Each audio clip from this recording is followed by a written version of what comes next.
As homeless people are somewhat frowned upon and, as it turns out, illegal to shoot as targets, we are going to be testing this with fake Eli down there, and now all that's left to do is shoot this motherfucker.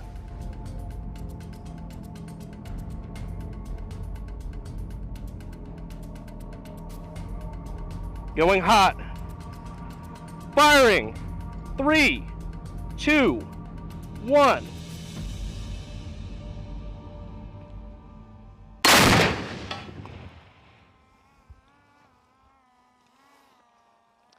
Don't know what happened.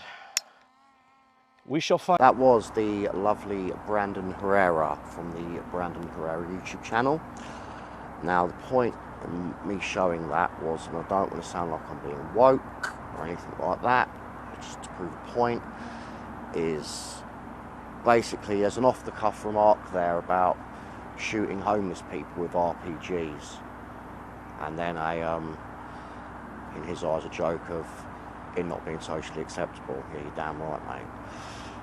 Now, the point in that is you replace the word homeless, I mean, no offence by this, you replace the word homeless with black, homosexual, Jewish, you get the point.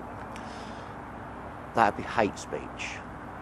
That'd be kicked straight off the platform, banned completely, and rightly so. But that's acceptable to say that about homeless people. That's not considered hate speech. Now, to me, that's hate speech because that's a minority. So, you know, it's exactly the same as saying it about anyone from any other denomination. It's not allowed. And unfortunately, where you have this attitude where to say things and think things like that be acceptable, it just only reinforces the discrimination that you're subjected to. Now, a subscriber of mine, I hope he doesn't mind me saying, Miser85, homeless chap, UK, he's experienced it himself. He went to a hospital the other evening carrying his gear and immediately manhandled out by security and his stuff kicked out. I've been there as well. You walk into an A&E department and present yourself as homeless, immediately the attitude just changes, you know, and it's not on. It really isn't. These attitudes just dehumanise you. You're not considered a person anymore. You're considered less than a person. To be denied medical care, to be denied justice. I reported over 60 crimes to the police and things that happened to me. Serious things happened to me. I'm not talking silly things. You know, scalding water thrown on me, my face stamped on in my sleep, all my stuff stolen. You know, things that anyone else would get justice, but because you're homeless, you don't.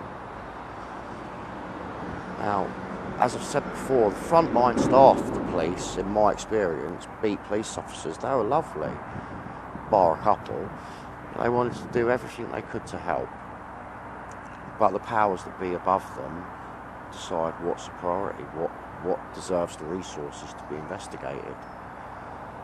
And, well, staggers me. It really does. I mean, you look at the case I mentioned before of poor Philip Fox, homeless guy in Canterbury. The guy that murdered him specifically picked him because he was homeless and he assumed that no one would care. I mean, just think about that for a minute. No one would care about human life. It's got to stop. It really has. I don't know how.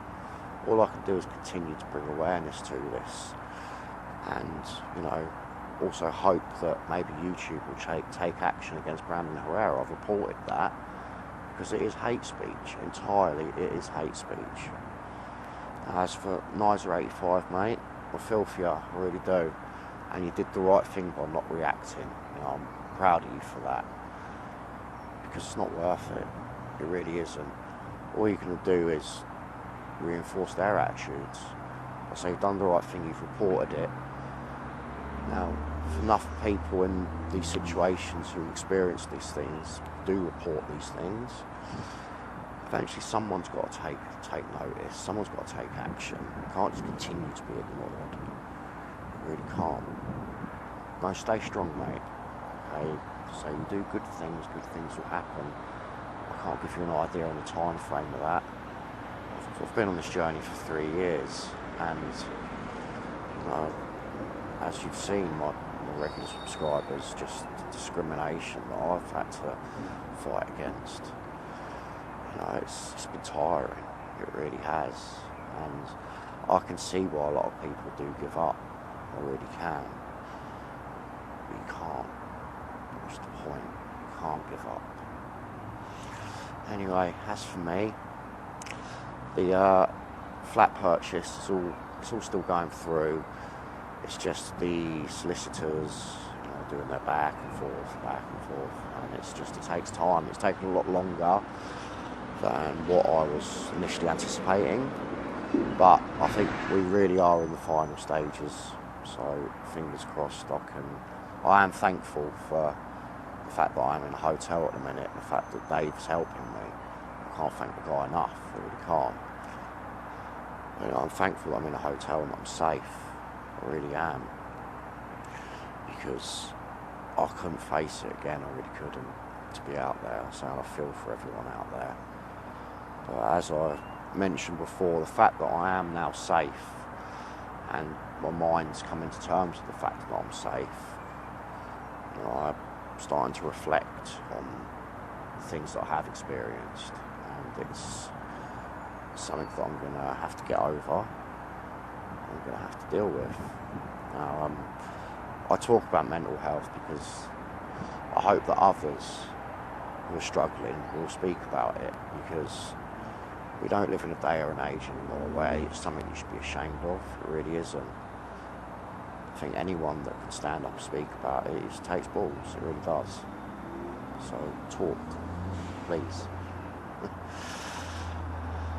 As my physical health, so I've mentioned that I'd had quite a scare. I haven't had any definitive answers as such yet, but it's looking positive, so I'll hold on to that. I don't want to go too into detail about what it is, because I don't want to tempt fate. I really don't. But just another wake-up call that I'm not a young man anymore. Time is catching up with me. Anyway, I will give you more news as it comes. I hope everyone's doing good. Big love. Speak soon.